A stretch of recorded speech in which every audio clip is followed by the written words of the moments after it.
Hola, bienvenidos a Experiencias, este espacio que hace parte de nuestro Medellín Cultural Esencial y que transmitimos a través de la red del Teatro Metropolitano y también a través de 95.9 Cámara FM todos los viernes a las 10 de la mañana.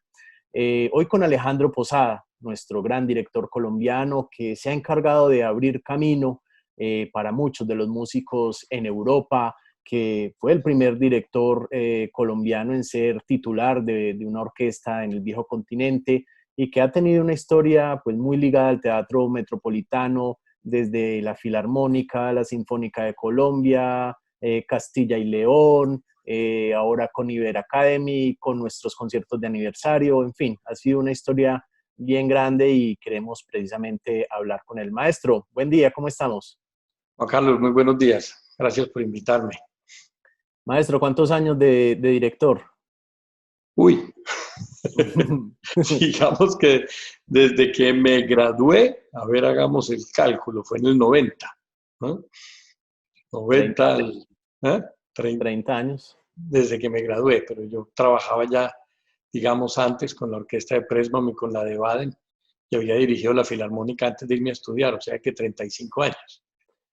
Maestro, ¿cómo fue que usted empezó a ver esa posibilidad de ser director de orquesta? Porque pues los músicos empiezan haciendo sus pinitos en algún instrumento, en el piano, en fin. Pero ¿cómo decidió usted o en qué momento se dio como esa posibilidad de ser director de orquesta? Sí, pues yo estudiaba piano, siguiendo el ejemplo de mi hermano que ya había empezado antes, y con una profesora muy buena, Zulma Álvarez, íbamos a su casa.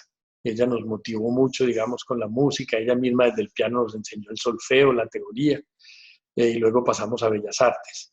Eh, pero, pero yo era muy inquieto, Sergio era muy estudioso, yo era muy inquieto, era muy todero. Entonces empecé a ser el director del grupo de teatro del Colegio Alemán, luego fui el director técnico del equipo del colegio, jugábamos muy mal, perdíamos casi todos los partidos. Mi debut como director técnico de fútbol fue contra el Colegio San Ignacio y perdimos 10-0. Entonces Todavía eso, lo recuerda y todo. y no, eso todavía tengo pesadillas con eso, ¿no? Eh, y además que yo jugué de portero en la primera parte y me metieron 7. Ah, Entonces, no. técnico y No era sé. portero, entonces a la segunda parte salí y ya pudimos solamente aguantar 3. Pero tuve también la posibilidad en el colegio de dirigir el coro, porque el profesor de música, Manuel Vilazaló, un español muy querido, muy buen profesor, se enfermó, me acuerdo, un miércoles, día de ensayo, y entonces llamó al colegio, dijo que el coro, que le avisáramos al coro que se fuera para la casa, que no había ensayo. Me dijeron a mí que yo les avisara, y yo lo que hice fue decir todo lo contrario, o sea que todo esto empezó con una mentira. Yo les dije no, que me llamó el profesor y que yo hacía el ensayo. Entonces los dejé en el colegio toda la tarde ensayando. Al otro día yo creí que Manuel me iba a regañar, llegó al salón de clase, inclusive me sacó de una clase, y yo dije no, pues aquí estuvo el regaño. Y todo lo contrario, me felicitó y me abrazó y me dio un libro de Hermann Scherchen que se llama El arte de dirigir la orquesta. Me lo prestó, no me lo regaló, me lo prestó. Y me advirtió, por cierto, que ese libro lo había comprado él en una anticuaria en Holanda hacía muchos años y que ya no quedaban de esos libros en el mundo. Y la verdad, pues el libro estaba en la Biblioteca Pública Piloto, estaba en la Biblioteca de Itagüí, lo tenía el maestro Bravo. La verdad, ese libro estaba por todas partes, pero me sirvió mucho. Entonces, luego cuando Manuel se fue del colegio, yo me quedé dirigiendo el coro, ya como de planta. Y además, cuando faltaba el profesor de música en algún momento en el colegio, me mandaban a dar las clases. Entonces, yo me sentí muy animado. Y por ese tiempo también, estamos hablando del 83, Alberto fundó la Filarmónica. Yo ya lo había conocido porque necesitaba un pianista para el Cátuli Carmina que se presentaba en Barranquilla con el Polifónico. Entonces yo toqué ahí el cuarto piano. Me acuerdo que esa vez era Teresita Gómez tocando el primer piano, Mauricio Mejía el segundo, Esteban Bravo el tercero y yo tocaba el cuarto. Y así conocí a Alberto y lo empecé a correpetir también, a correpetir los ensayos del Polifónico. Y luego, Explíquenlo de maestro a la gente qué es correpetir. correpetir es tocar la parte de la orquesta en el piano para los ensayos con el coro, ¿no? Entonces uno ahí está en el piano, dele que dele, mientras el coro puede ensayar, uno repite la parte, digamos, de la orquesta. Un día entonces me presenté a la casa de Alberto y le dije, maestro, yo quiero ser director. Y Alberto me dijo, siéntese acá, me sacó una partitura, la del, me acuerdo, el número 8 de la misa en si menor de Bach, y me dijo, usted lo puede ir a ensayar hoy con el coro. Y los nuevos del coro tienen ensayo y si quiere usted hace el ensayo. Y así fue digamos, el comienzo. Entonces, Pues, pero lo Alberto, tiró al agua de una, pues. y Alberto es el culpable. Entonces, de ahí surgieron ya muchas posibilidades, porque cuando Alberto fundó la Filarmónica, un poquito después, en el 83, al mismo tiempo, con el apoyo, digamos, de Alberto y de todo su equipo con la Filarmónica, yo fundé la preorquesta, que fue, digamos, la primera orquesta juvenil que me acuerdo existió en Medellín en ese momento. Muchos de los músicos de la Filarmónica hoy en día empezaron allí, ¿no? Bueno, y luego, ¿cómo se da ese paso a Europa? Ese paso a Europa pues se da porque mi hermano ya estaba estudiando allá, llevaba 2 años y medio estudiando cuando yo me fui, pero sobre todo pues estuvimos, ya se fue esa época de terminar el colegio, donde la mitad de los profesores te decían con la música te vas a morir de hambre, la otra mitad te decía que sí. Afortunadamente pues mis padres muy decididos a apoyarnos en lo que nosotros quisiéramos y muy, digamos, nos inculcaron un valor por la música, pero sobre todo por la orquesta. Era muy simpático uno ver salir los músicos de la antigua Sinfónica de Antioquia. En ese momento todavía no existía la Filarmónica. Cuando mi mamá nos decía, mira, ahí va un músico de la Sinfónica, qué maravilla esta. Ellos no saben cómo admiro los músicos de la Sinfónica, me gustaría trabajar en una orquesta, lo que sea, poniendo los atriles, lo que fuera, pero yo quisiera, y crecimos como con ese amor por la orquesta y por los músicos de la orquesta. ¿Y en la Y casa se cuando oía mucho música sinfónica o no? mi mamá y sí, mi papá, digamos, él siempre nos contó que lo frustró un cura porque él cantaba muy bonito y cantaba en la iglesia, pero ese cura, digamos, era profesor de música y él le fue a decir, mire, yo quiero ser cantante.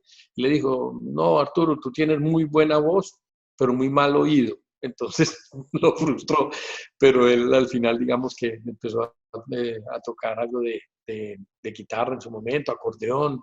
Mi mamá tiple, alguna vez tuvo la oportunidad de tocar algo de piano, algunos mesecitos estudió piano. Ella pues por su trabajo y sus cosas no pudo, pero ella siempre quiso la música, mi papá también. Y nosotros terminábamos de comer y para el piano. Mi hermano, no sé, ese era, digamos, nuestro postre. Nos levantábamos de la mesa y todos para el piano. Y Sergio tocaba y el resto de la familia cantaba. Y eso así crecimos, digamos. Y fue muy bonito.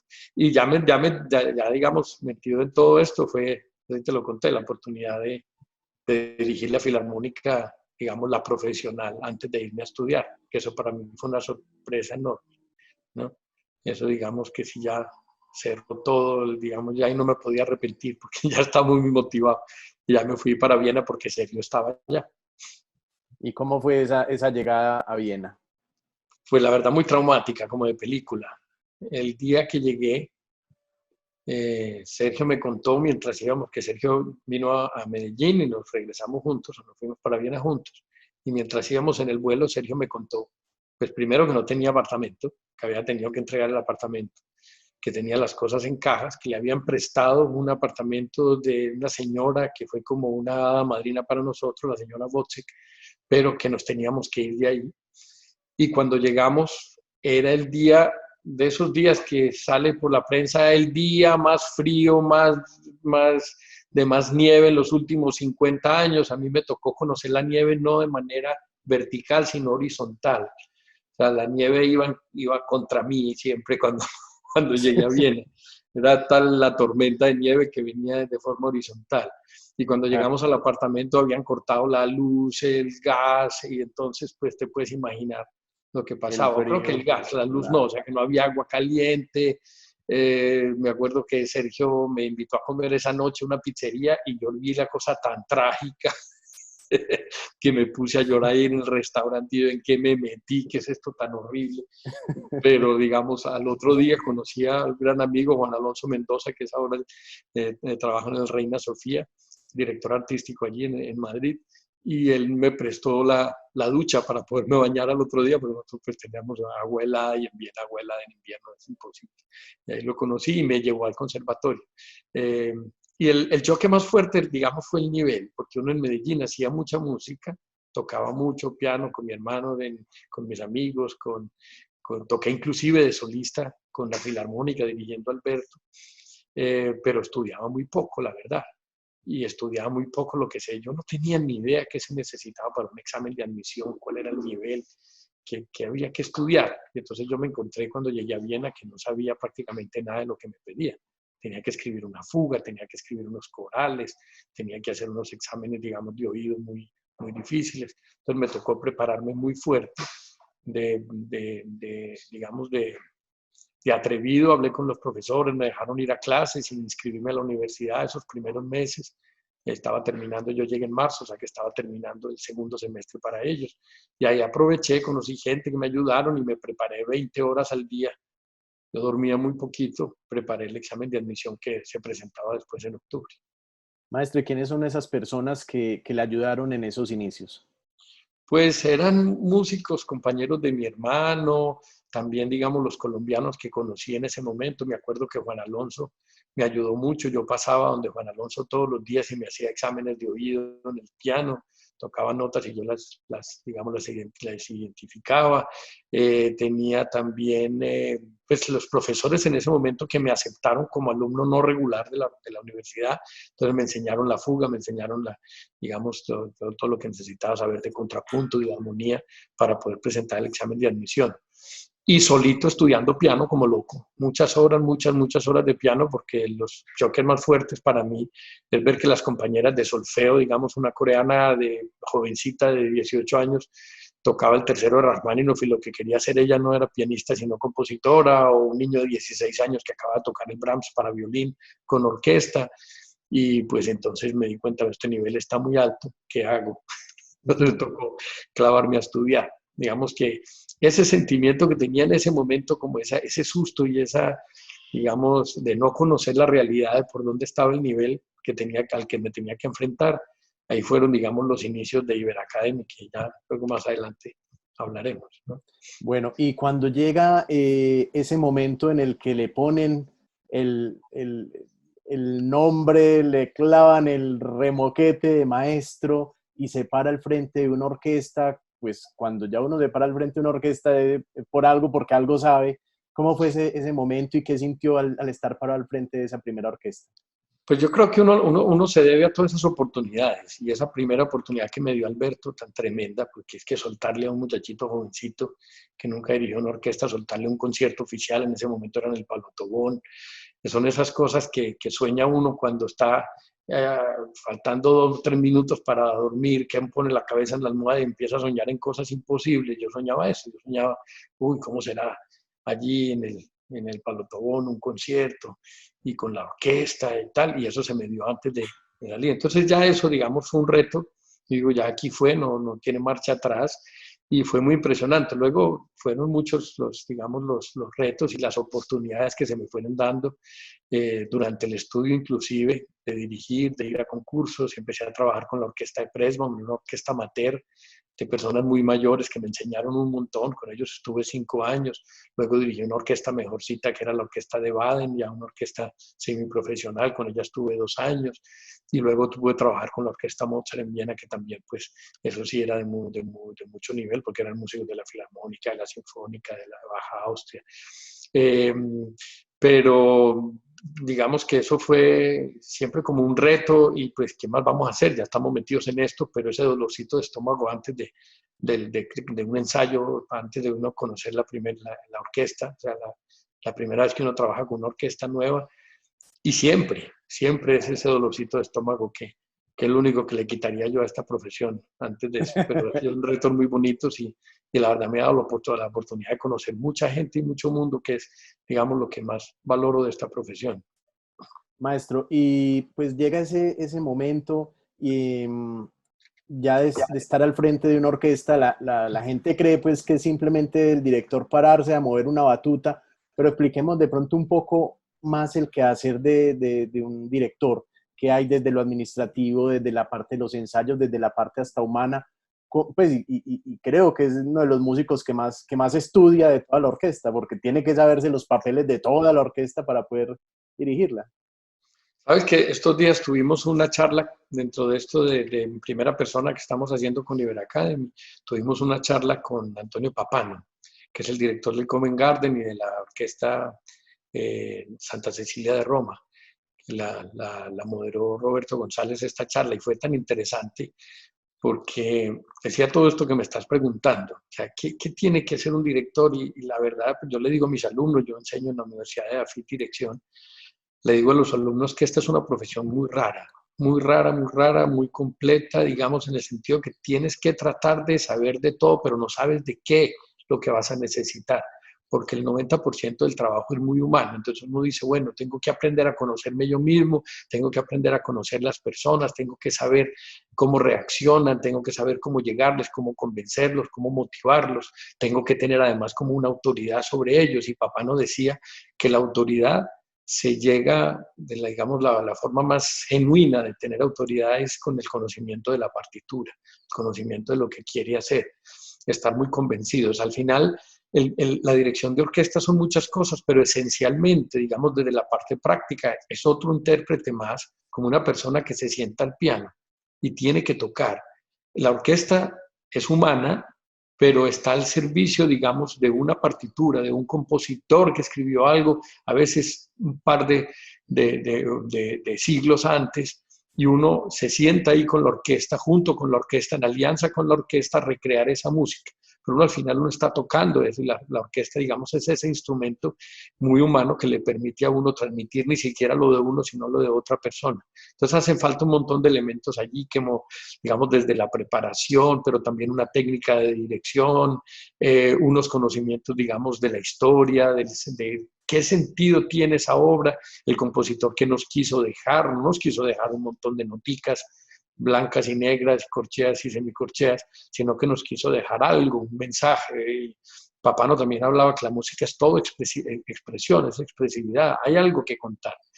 Y el director, digamos, que lo tiene que hacer. Por eso, y lo decía también el maestro Papano, y eso pues lo vengo yo también insistiendo mucho a mis alumnos, mientras más temprano se empiece a tener, digamos, conciencia que el director tiene que hacer muchas cosas, entonces más temprano no solamente estudia música, sino que estudia muchas otras cosas. Y tú lo mencionabas, a veces hay que ser un gestor, hay que ser un gerente, o hay que trabajar muy de la mano con el gerente, a veces hay que buscar el dinero para sostener la orquesta, hay que pensar políticas para que hagan viable una orquesta, para que se sostengan en el tiempo.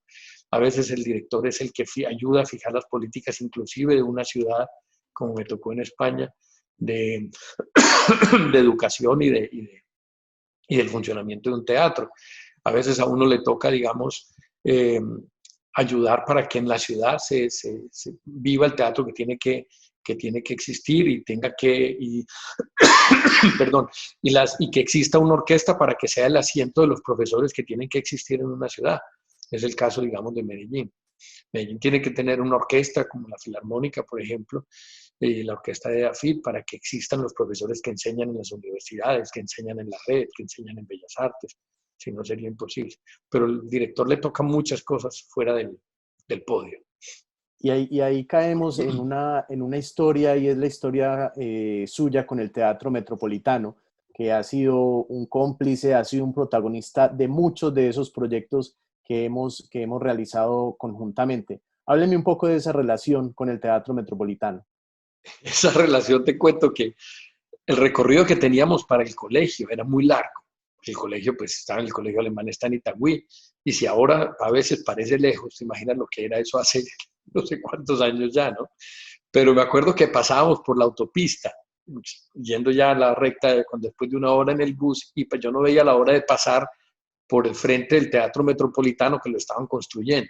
Entonces, que día a día iba viendo cómo ponían ladrillitos, los adobes, iba dando forma ahí y nos hablaban, ¿no? Esto va a ser el teatro de la ciudad, el teatro de la ciudad, impresionante lo que se va a construir ahí.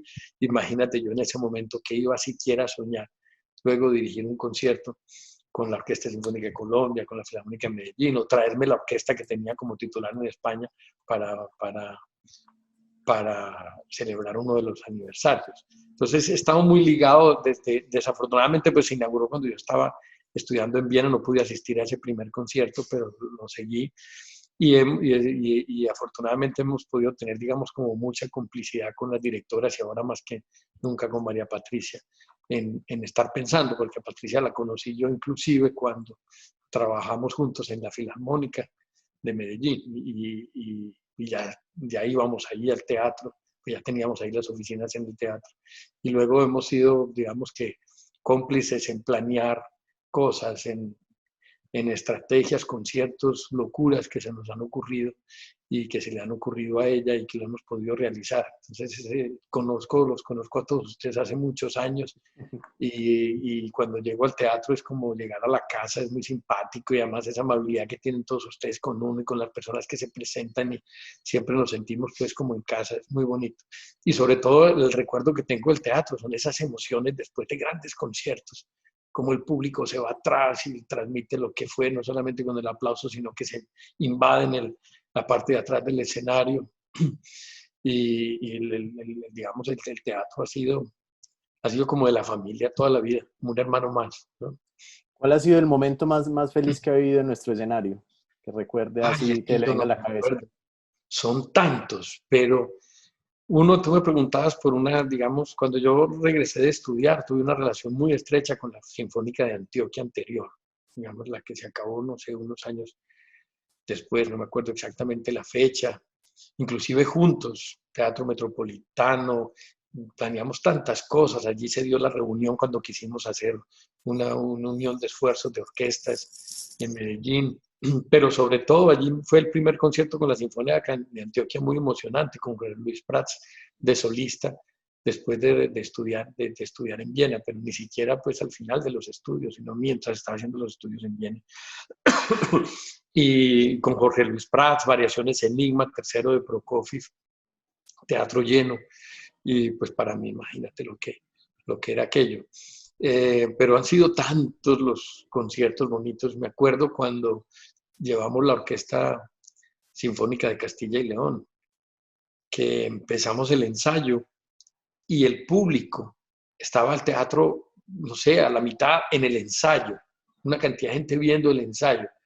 Y empezaron a tocar los músicos, digamos, empezamos a ensayar la segunda de Rachmaninoff y empezó el público a aplaudir. Y entonces los músicos dejaron de tocar, no lo podían creer y eso no les había pasado nunca en la vida. Que un público fuera tan cariñoso que los empezara a aplaudir en el ensayo general mientras estaban tocando. Entonces, pues eso fue un recibimiento. Entonces, esa ocasión la recuerdo con mucho, mucho cariño.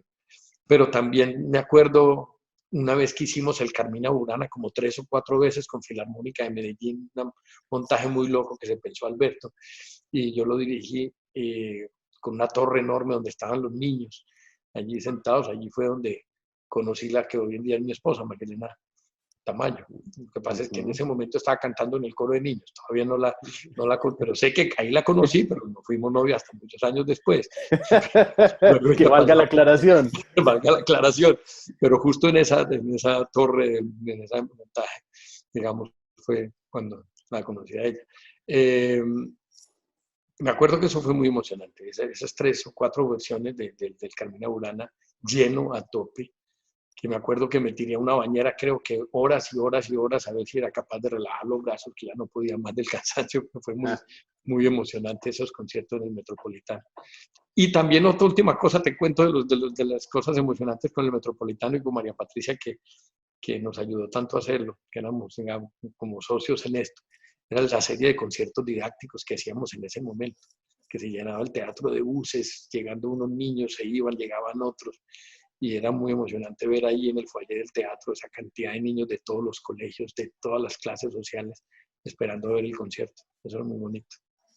Maestro, ¿y qué ha cambiado de la escena que le tocó hace 30 años a lo que se está viviendo hoy en día en nuestra ciudad? Pues, ¿cómo ha sido esa evolución, ese cambio? Oh, ha cambiado mucho, mucho, mucho, mucho. Ha cambiado para bien, creo yo. La red de escuelas, la verdad que la creación de la red de escuelas de música de Medellín le dio un vuelco muy grande a la ciudad. el profesionalizar la Orquesta Filarmónica de Medellín también. Lástima que la Sinfónica en ese momento se acabó como existía en ese momento. Luego ya, pues, como todos sabemos, resurgió como una orquesta juvenil.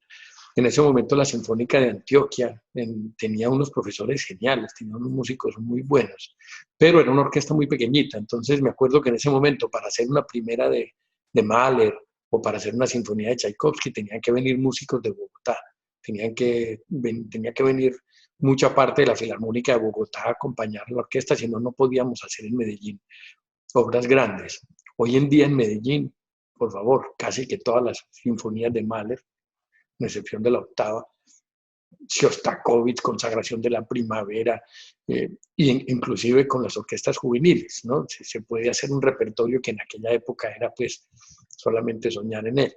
Entonces en eso ha cambiado mucho. En ese momento, digamos, no existía el departamento de música de AFIT, mira todo lo que ha hecho. Cómo han salido de músicos del departamento de música de la Antioquia, de Bellas Artes. Hoy en día el Adventista también tiene música, pero el programa de música de la red, digamos que inundó a Medellín de música y el nivel ha subido un montón. Nunca, en esa época los que nos íbamos a estudiar y lográbamos pasar a un conservatorio o una universidad en Europa o en Estados Unidos éramos muy poquiticos, muy poquitos. Hoy afortunadamente tenemos, no más desde el programa Iberacademy, tenemos 40 personas haciendo maestrías en Estados Unidos y Europa. No más desde el programa de Iberacademy, imagínate el resto de otros programas.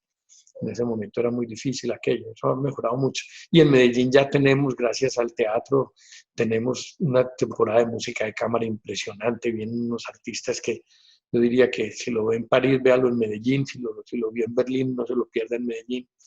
Y hemos podido hacer locuras como lo de Lang Lang. Ya el ambiente de Medellín, sin decir pues que no hay mucho que mejorar, que hay mucho que avanzar y sobre todo en la parte económica, o sea, la sostenibilidad de las instituciones culturales, el teatro, las orquestas, las escuelas, los grupos de danza, digamos los esfuerzos que se hacen tan grandes en Medellín por tener ópera y zarzuela, todo eso, yo no sé, tal vez no somos capaces todavía de contar bien las cosas. O sea, si yo me lo he pensado mucho, sobre todo estos días, si todavía no hemos aprendido a contar lo importante que son estas instituciones para que realmente encuentren en la ciudad, que a mí me parece que ya hace mucho tiempo está Medellín suficientemente madura como para que no tengamos que sufrir tanto las instituciones culturales, que la Filarmónica tenga resuelta por lo menos la situación básica, digamos, de sostenimiento, que Iberacademy se ha visto realmente como esa innovación enorme que presenta Medellín en la alianza con las instituciones que ya existen, con las orquestas, con las universidades, que realmente tengamos una temporada de ópera y que el teatro realmente tampoco pase angustias, ¿no? Que yo pues vivo muy de cerca, que no pase angustias. Pero afortunadamente creo que vamos por el camino. Tenemos nosotros, digamos, los gestores culturales también que aprender mucho de cómo contar esas necesidades para que se vuelvan realmente instituciones más sólidas, sí, necesarias, pero de verdad en todos los habitantes digamos, de Medellín, de Antioquia, de Colombia, que nadie dude para qué existe una orquesta ni para qué es un teatro, ¿no? Y que la gente aprenda a conocer el teatro desde el kinder, que vayan desde el kinder a hacer el teatro como suyo, ¿no? Bueno, maestro, y hablemos ahora de otro hijito que se fue gestando en el tiempo y fue precisamente Iberacademy, ese proyecto tan lindo y también que todavía tiene mucho por explorar y por descubrir y que le ha aportado tanto a los jóvenes músicos de la ciudad. Sí, Iberacademy, pues digamos, como te decía ahora, yo diría que los inicios de Iberacademy, cuando yo llegué a Viena y me di contra el mundo, ¿no? Porque yo ahí, digamos, me decía constantemente, no puede ser que esto sea así y yo no quiero que más gente sufra esto que estoy sufriendo, que para mí la verdad, pues ese sufrimiento era bueno, no voy a decir que era malo, realmente fueron mis primeros años en Viena los más felices, los más entretenidos, los más interesantes, pero fueron duros. Pero yo sí no quería que en el futuro la gente que tuviera algún talento, que no fuera a aprovechar ese talento por falta de oportunidades, que no se perdiera por falta de oportunidades. Y digamos que esa fue, digamos, la motivación. Pero Iberacademy nació hace muchos años, digamos, desde con Sinfónica de Colombia, sobre todo con la Orquesta Sinfónica de Castilla y León, porque España, digamos, nos empezó a patrocinar 100% el viaje de músicos talentosos de Colombia a España a tocar con nosotros, pero nosotros allí como a inventarnos qué hacer con ellos para que encontraran posibilidades de vida, o sea, que los mandábamos a que tuvieran clases con profesores, tocaban con nosotros en España en la orquesta, les abríamos, digamos, puertas para que algunos fueran solistas, pero al final eso era un ir y venir de músicos, nos gastábamos un montón de dinero en pasajes de avión, en hoteles, entonces, digamos, hicimos una segunda etapa, que era mandar profesores de Europa y algunos también de Colombia a Medellín y a Bogotá a hacer encuentros orquestales, así digamos que nació eso. Cuando ya empezó la crisis grande en España, lo llevamos a Bogotá, en Bogotá funcionó un tiempo, pero tú sabes que lo público en algún momento se vuelve muy difícil, entonces Alfonso Arias con la Filarmónica de Medellín nos abrió la puerta a este programa y dijo vamos a llevarlo desde la Filarmónica de Medellín, seguíamos colaborando con Sinfónica de Colombia, y ya luego, digamos, de unos años de tenerlo con la Filarmónica de Medellín, que se llamaba la Academia Filarmónica de Medellín, Iberacademy, digamos, se independiza para hacer pues lo que soy, Academia Filarmónica Iberoamericana, porque la Fundación Hilti entra, digamos, en la escena desde antes, pero nos pide ampliar el programa a Bolivia y a Perú, programas donde la Fundación Hilti, que es una empresa en Liechtenstein, estaba colaborando con programas musicales, también en Venezuela con Gustavo Dudamel, y nos hizo hacer un diagnóstico de qué pasaba con la música en estos países, y llegamos a una conclusión que teníamos problemas comunes, teníamos metas comunes, teníamos sueños comunes, y lo que, digamos, acordamos era vamos a apoyar a jóvenes talentos en ese camino largo y difícil para ser músicos profesionales, que realmente puedan ser competitivos a nivel mundial, no digamos competitivos para ser el mejor, sino para ser lo mejor que ellos pueden llegar a ser y tener posibilidades en el mundo, que puedan acceder a distintas oportunidades, pasar a una universidad, hacer una audición, prepararse para concursos, tener, digamos, ese estándar de nivel. Eso lo hemos logrado porque hay muy buenas universidades en Medellín y lo podemos trabajar en alianza por el trabajo que hemos hecho con Filarmónica, por el trabajo que hemos hecho con la red. Y empezamos como pensando en eso, vamos a apoyar jóvenes, pero luego en el camino nos dimos cuenta que no era solamente la parte musical y salieron digamos, tres elementos muy importantes que para nosotros son, digamos, la gratitud genuina. Es como alguien hace algo por uno en algún momento en la vida, ¿no? Que te da la posibilidad y el privilegio de seguir adelante, ¿no? De encontrar el camino. Y digamos, el segundo elemento es la generosidad. Cuando uno realmente reconoce que uno lo que tuvo fue un privilegio, se genera una generosidad muy genuina en querer compartir ese privilegio, no necesariamente devolver al que te dio esa posibilidad, sino de compartir. Y compartir todo con excelencia. Entonces, digamos, eso es lo que buscamos en Iberacademy, apoyar a unos jóvenes talentos que se encarguen ellos mismos de ayudar a otras personas. En Perú, en Bolivia, en Nicaragua, de Venezuela nos ayudan, nosotros también, en Brasil, en Cuba. Y entonces tenemos ese intercambio, digamos, de conocimiento y de ayuda y de colaboración, pues en general artística, pero también muy humana, que los estudiantes de Iberacademy son estudiantes de las universidades, allí realmente donde los educan musicalmente, pero nosotros los exponemos al mundo musical y al mundo, digamos, desde esa colaboración humana. Entonces ellos son profesores. Hoy en día, con esta cuarentena ya llevamos más de 600 clases, digamos, con profesores de todo el mundo para nuestros integrantes de Iberacademy, pero nuestros integrantes de Iberacademy se están encargando de estudiantes de 20 municipios de Antioquia y de poblaciones en Perú, Bolivia, del programa Sinfonía por el Perú, de la Fundación Bravura en Bolivia, música en los barrios en Nicaragua, y estamos tratando de conectar el mundo. Por ejemplo, un profesor desde Suiza le está dando clase a un niño en el Bagre, una niña en el Bagre flautista, por ejemplo.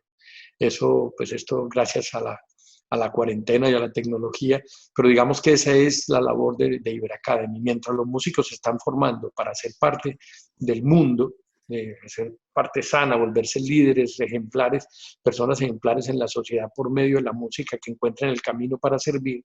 Al mismo tiempo, estamos apoyando programas en Fredonia con la Fundación Oro Molido, estamos allí, como te digo, en el Bagre con la Fundación de Mineros, con la empresa Mineros, y estamos tratando, digamos, que ellos encuentren por medio de esa pedagogía, de ese, digamos, de ese acercarse y de apoyar a los que vienen, que encuentren su labor en la vida, ¿no? Que encuentren su función, para que fueron.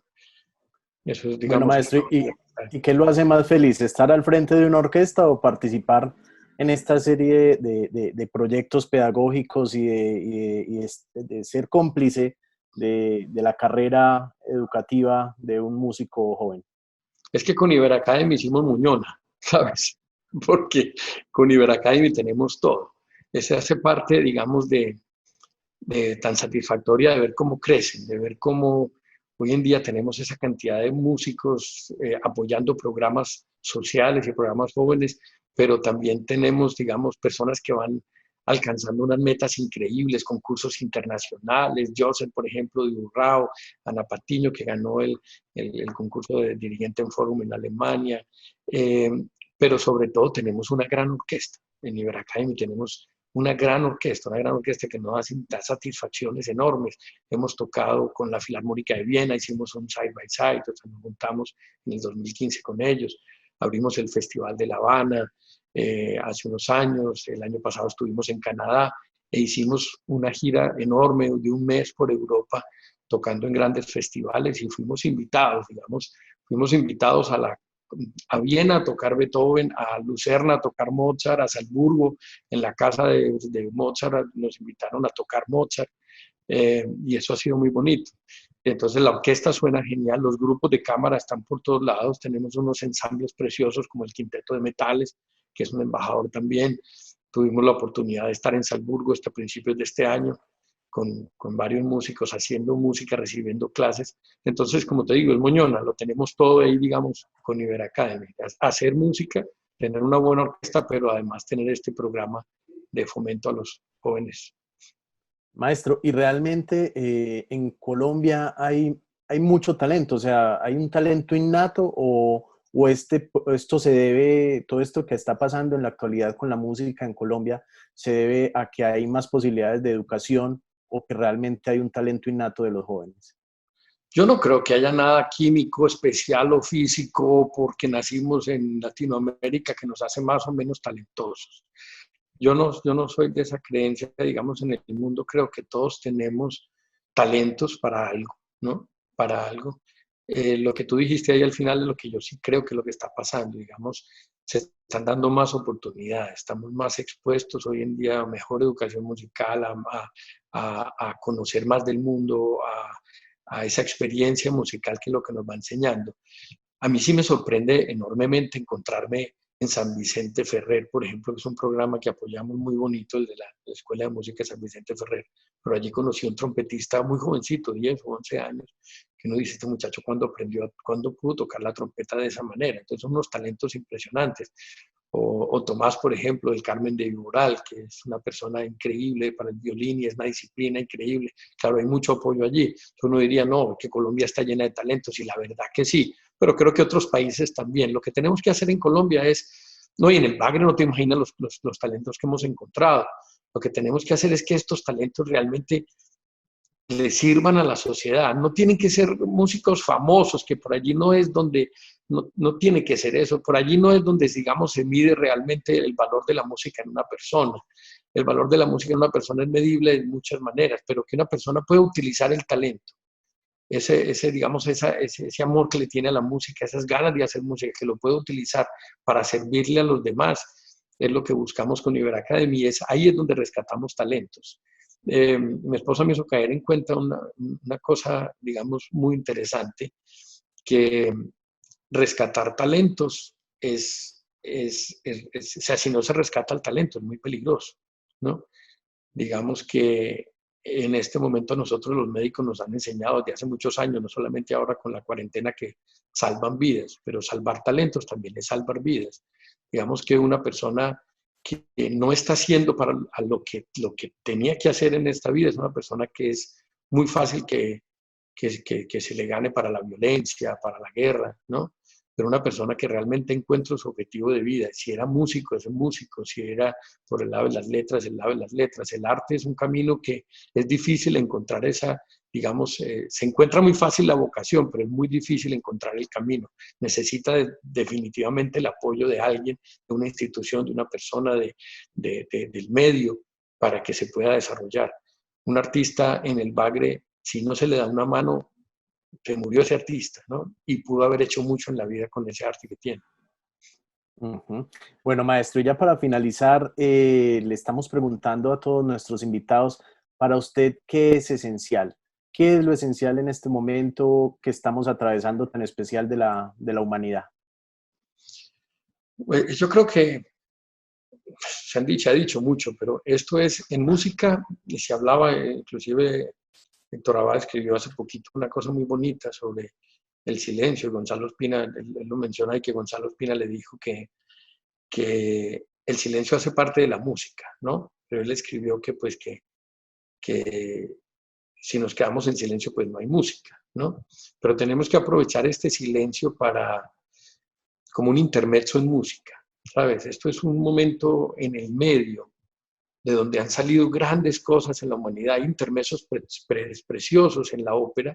Mientras termina algo y empieza otra, se crea un intermezzo. Y hay intermezzos preciosos, y esto lo tenemos que ver como un intermezzo que estamos viviendo para inventarnos cosas. Todo esto que estamos haciendo, este programa, nos van a traer muchas enseñanzas, y nos van a ver, digamos, nos van a hacer ver la vida de otra manera. Y desde el arte creo que estamos viendo, pues mucha gente está entendiendo la importancia del arte justo en estos momentos. Lo esencial es, digamos, lo decía el maestro Papano, es, digamos, la capacidad de autocontrol en este momento, de aprovechar esta situación que, entre otras, está ahí porque sí, porque yo no creo que fue un mandato de algo, una enseñanza que no está, pero está ahí. De nosotros depende si es una enseñanza o no. De nosotros depende si es más tragedia o menos tragedia. De nosotros dependen muchas cosas de aquí en adelante. El virus está ahí como ha estado siempre. Yo no creo que esto haya sido mandado por nadie para que aprendiéramos algo, pero de nosotros sí está que podamos aprender algo e implementarlo, ¿no? Entonces me Bueno, parece que eso es lo esencial, tomarlo con bueno, calma y pensar qué hacer, ¿no? claro. Bueno, maestro, no, pues muchas gracias por todo lo que nos ha dado, por todo lo que le ha aportado al medio cultural colombiano, por todo lo que le ha dado a la música, y por todo lo que le ha dado al público del Teatro Metropolitano.